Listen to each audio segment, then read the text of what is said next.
Saudações em Cristo Jesus para você que está conectado no canal Verbo, Bíblia e Teologia. Por aqui é o pastor Júlio Rocha. Seja muito bem-vinda, seja muito bem-vindo.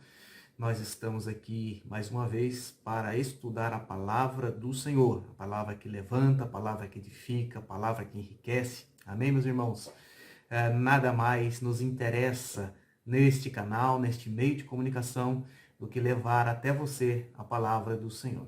E é referenciado na palavra do Senhor que nós vamos falar um pouquinho hoje sobre vocação. Vocação no corpo de Cristo, vocação cristã. Você sabe o que é vocação? Você sabe qual é a sua vocação? Se você não sabe, eu vou falar um pouquinho para você, mas depois da nossa vinheta. São 10 segundinhos, tempo mais que suficiente para você se inscrever, se não é inscrito, deixar o seu like, nós voltamos já.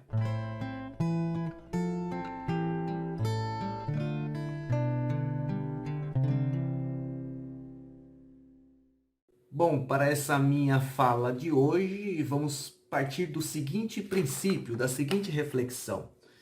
No projeto de Deus, preste atenção, no projeto de Deus, ninguém fica sem função. Amém? Pode esquecer, né? Deus não chamou ninguém para ficar sem fazer nada. O projeto de Deus é perfeito, custou a vida do seu Filho amado, Jesus Cristo. Contas vão ser requeridas no final de todas as coisas e, logicamente, os frutos, desde já, eles são colhidos. A lavoura de Deus, portanto, não é infrutífera. Baseado nisto, eu gostaria de perguntar, você já parou para pensar qual é a sua função no corpo de Cristo? Qual é a sua função na família de Deus? Qual é a sua função na igreja? Qual é a sua função, a linguagem de hoje, no cristianismo? Você é crente por quê? O que você faz para Jesus? Meus irmãos, a palavra de Deus ela é recheada de exemplos no Antigo Testamento de pessoas que são chamadas de heróis da fé por causa dos seus feitos, sob a vontade de Deus, sob a direção de Deus. Amém? Guiando-se pela vontade do Senhor. Mas no Novo Testamento nós temos registros fiéis, registros diretos de recomendações diretas para que nós sejamos frutíferos, para que nós tenhamos um lugar, uma posição no corpo de Cristo. Para os irmãos ter ideia, vamos meditar aqui em 3 passagens rapidinho e depois os irmãos vão entender aonde eu quero chegar. Em primeiro lugar, o apóstolo São Paulo, escrevendo aos crentes de Tessalônica, ele fala que a igreja está na terra para 2 funções. Vamos ler lá? 1 Tessalonicenses, capítulo 1, versos 9 e versos 10, que nos diz o seguinte: Pois eles mesmos, no tocante a nós, proclamam que repercussão teve o nosso ingresso em vosso meio, e como deixando os ídolos, vos convertestes a Deus para servirdes o Deus vivo e verdadeiro, e para aguardardes dos céus a seu Filho, a quem ele ressuscitou dentre os mortos, Jesus, que nos livra da ira vindoura.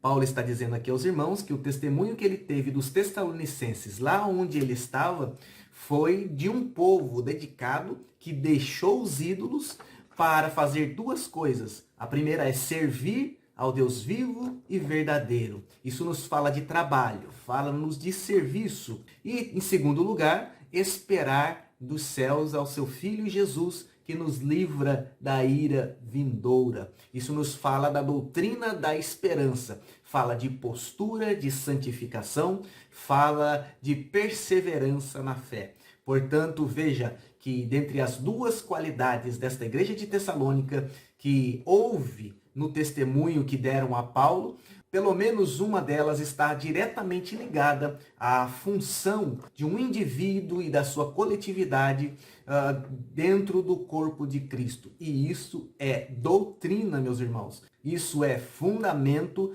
da doutrina que Jesus deixou. O segundo exemplo que eu deixaria para os irmãos aqui está em 1 Coríntios capítulo 12, onde das penas de Paulo, a partir do verso de número 14, ele traz uma figura para exemplificar a unidade e a diversidade da Igreja de Cristo. Unidade sendo a individualidade e a coletividade sendo todo o conjunto que ele aqui figurou como o corpo de Cristo.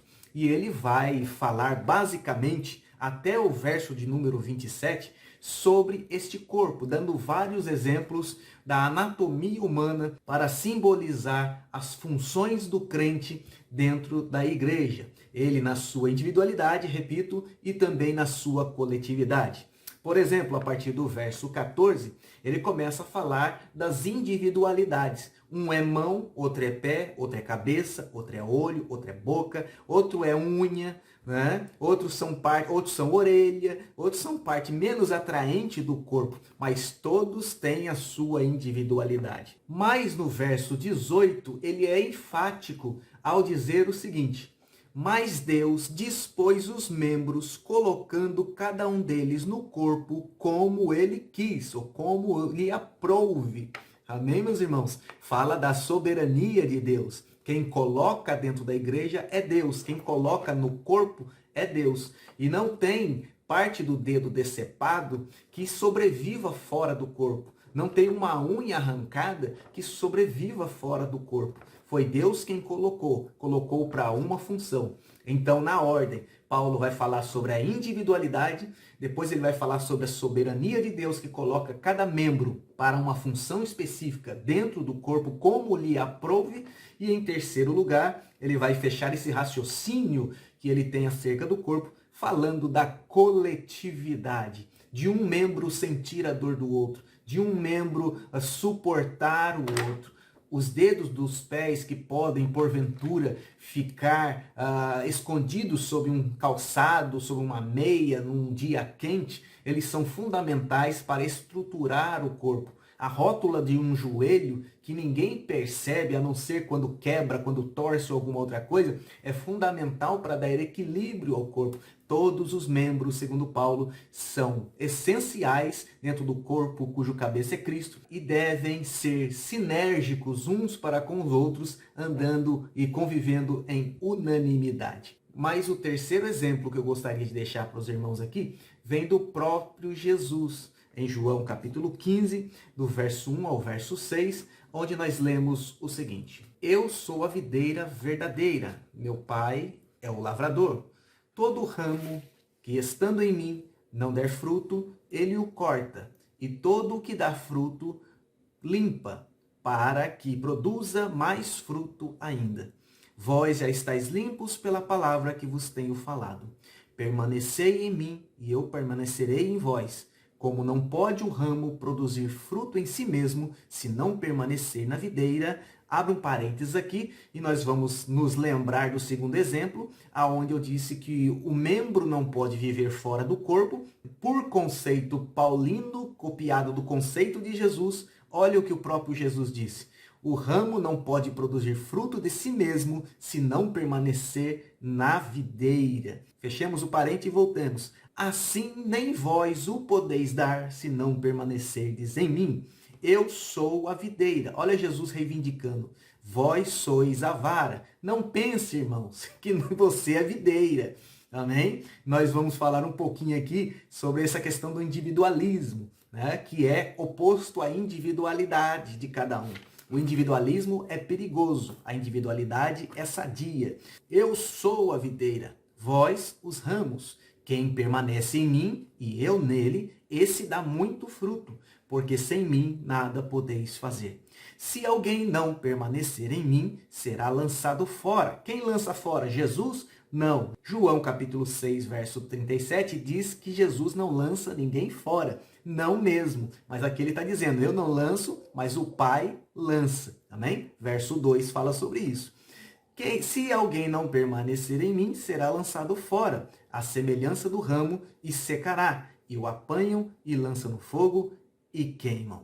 Aqui eu acho que não é preciso dizer muita coisa sobre a importância do crente dar fruto, ter uma vocação, saber o seu lugar no corpo. Portanto, é uma obrigação de cada crente na sua individualidade para que isso reflita na igreja, na sua coletividade.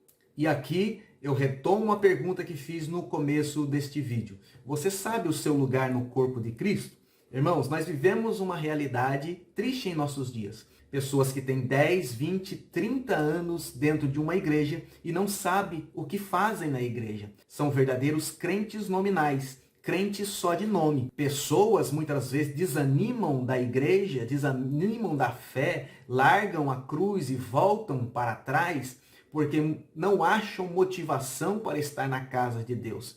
E a motivação que um crente pode ter para frutificar é estar arraigado em Cristo, trabalhando, como ensina Paulo aos Tessalonicenses, fazendo parte e solidarizando-se dentro do corpo, como ensina Paulo aos Coríntios, e também dando fruto, como diz o próprio Jesus em João capítulo 15. E se eu estou aqui trazendo essa palavra para você, é porque você pode ainda dar fruto, fazer algo para o reino de Deus, a fim de que não entre no céu de mão vazia.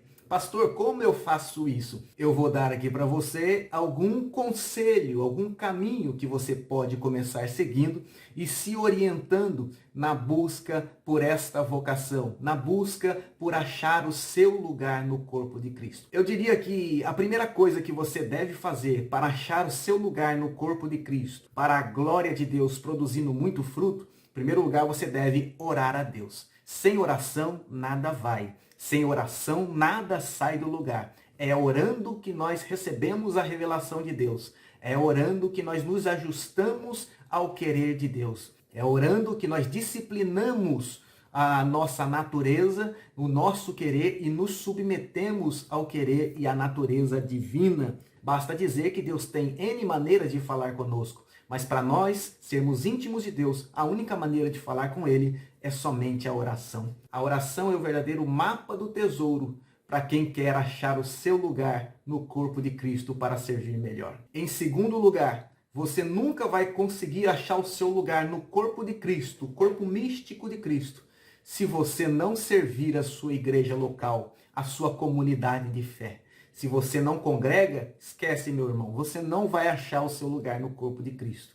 Porque se aprende o seu lugar no corpo de Cristo, é através da prática, é através da mão na massa. Isso só vai acontecer quando você deixar de individualismo e usar a sua individualidade em prol da coletividade. Se você congrega, ainda que a sua igreja não seja mais perfeita, ainda que a sua igreja tenha muitos problemas, é lá que Deus vai te levantar, é lá que Deus vai te usar, é lá que Deus vai te mostrar o que deve ser feito. E se você está congregando e está orando, irmãos, é garantido que Deus, mais hora menos hora, segundo a sua vontade, vai te ajudar a enxergar o seu lugar no corpo de Cristo. Basta dizer aos irmãos que o pastor não nasceu pastor.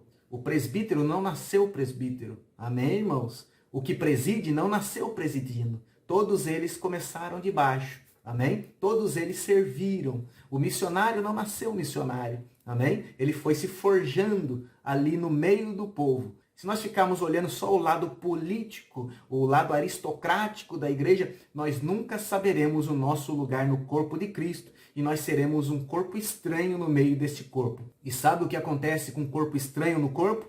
Começa a infeccionar e o corpo tem que expelir para fora. Amém, irmãos? Então vamos parar de olhar para o sistema, vamos parar de olhar para coisas que não edificam. Vamos congregar, porque é congregando que nós vamos achar nosso lugar no corpo de Cristo. Em terceiro lugar, para saber o seu lugar no corpo de Cristo, você precisa se preparar. Não é receber para se preparar, é se preparar para receber. Amém, meus irmãos? Enquanto você espera que seja revelado o seu lugar no corpo de Cristo, enquanto você espera, congregando e orando, que a sua vocação aflore, né, com muita experiência, com muita bagagem, você vai se preparando. Se preparando como? Na palavra, amém? Estudo bíblico, tendo experiências com Deus, na oração, na devoção. Crie a sua rotina bíblica, crie a sua rotina devocional, busque as suas próprias experiências com Deus. Amém, meus irmãos? E isso vai te fortalecer, vai te guiando, vai te impulsionando para descobrir a vocação de Deus que há em você. Amém? Note que quando Paulo fala para Timóteo despertar a vocação de Deus que há nele, isso aconteceu pelo fato de Timóteo já acompanhar Paulo há muito tempo e a individualidade dele começar a despontar por conta do serviço prestado. Note, meus irmãos, Deus não chama ninguém parado. Tem que haver movimento, tem que haver busca, tem que haver interesse. A salvação é de graça, mas o ministério, ele é meritório, altamente meritório. A graça de Deus vem como forma retributiva para aqueles que buscam trabalhar para o Senhor. Paulo precisou ser taxativo para dizer para os coríntios que trabalhou mais que todos os apóstolos. Ele falou, eu trabalhei mais que todos os apóstolos. Aí ele fala, não eu, mas a graça de Deus comigo. A graça de Deus impulsionando, a graça de Deus retribuindo, a graça de Deus energizando. Amém, meus irmãos? Nós temos que nos preparar para isso. A guerra acaba mais cedo para soldados despreparados. Em quarto e último lugar, para encerrar esse vídeo que está ficando longo, você precisa ser testado. Amém? Para descobrir a vocação de Deus, você precisa ser testado. Você precisa ser jogado no fogo. Você precisa passar pelo vale. Mas Deus passa conosco, né, meus irmãos? Para ser aprovado, precisa ser testado. Amém? O teste nada mais é do que para fixar a sua convicção naquilo que Deus te chamou. Você não vai, da noite para o dia, descobrir a sua vocação e produzir excelência. Isso não acontece. Vai ter muito suor, sangue e lágrima. Mas no meio disso tudo, Paulo nos orienta em Romanos capítulo 5, que a tribulação nos traz paciência, e a paciência, experiência, e a experiência traz esperança. Amém? Isso vai gerar em nós uma convicção. E ele fala, porquanto o amor de Deus está derramado em nossos corações pelo Santo e Divino Espírito de Deus. Portanto, o teste, portanto, a prova, ela é necessário, porque não existe convicção sem teste. E também não existe teste sem propósito. Quando Deus resolve testar alguém, é porque está dando, amém? Está concedendo. E se isso está acontecendo com você, você já está aí pelos finalmente de conseguir achar o seu lugar no corpo de Cristo. Eu já vou concluindo aqui dizendo que não é demérito você se pegar de repente dizendo, eu não sei o meu lugar no corpo de Cristo. O demérito está aonde então, pastor? O demérito está em você continuar sabendo que você não sabe o seu lugar no corpo de Cristo, você continuar não querendo saber, não querendo conta com a sua posição no corpo de Cristo. Por 3 passagens eu já disse aqui aos irmãos que a Bíblia, principalmente o Novo Testamento, ele é recheado de recomendações. Trabalhe, frutifique, ache o seu lugar no corpo de Cristo. Amém? Porque Jesus está vindo e nós temos obrigação de estar servindo. Não é isso que Jesus disse? Bem-aventurado quando vier o Senhor e achar o servo servindo. Esse será colocado sobre todos os seus bens. Mas o servo inútil será jogado nas trevas exteriores. Agora, meus irmãos, independente se você tem um dom, uma vocação, um ministério, você tenha o seu lugar no corpo de Cristo ou não tenha, 2 obrigações, pelo menos na Bíblia, nós temos que saber fazer e fazer bem. A primeira delas é amar uns aos outros com o amor de Cristo. E a segunda delas é falar de Jesus a quem nós encontrarmos. Você não precisa ter dom para isso. Você não precisa ter chamado nem ministério para isso. Você não precisa ter uma carteira de membro para isso. Você precisa tão somente ter experimentado o amor de Jesus e a salvação através do sangue de Jesus. Se você experimentou realmente isso, você vai abrir a sua boca e vai sair naturalmente. Isso é uma vocação que todos nós temos, né, herdado já do Calvário. Eu vou finalizar por aqui, trazendo a sua reflexão, o que eu já falei lá no começo do vídeo. No projeto de Deus, ninguém fica sem função. Que Deus possa te ajudar a esmerar a sua individualidade. Se houver algo de individualismo em você, que Ele possa tirar. E que Deus possa te ajudar na sua individualidade a cooperar para que a coletividade do corpo de Cristo seja edificada e cresça até a volta do nosso Senhor Jesus Cristo. Se você gostou desse vídeo, eu gostaria de pedir que você deixasse o seu like, se inscrevesse aqui embaixo para nos ajudar nesse trabalho de ajudar outras pessoas e levar a palavra de Deus àqueles que precisam. Deixe o seu comentário também, caso você queira se manifestar. Vai ser um prazer ouvir, curtir e também te responder. No mais, que Deus abençoe a sua vida. Nós nos vemos no próximo vídeo. Até lá, se Deus quiser.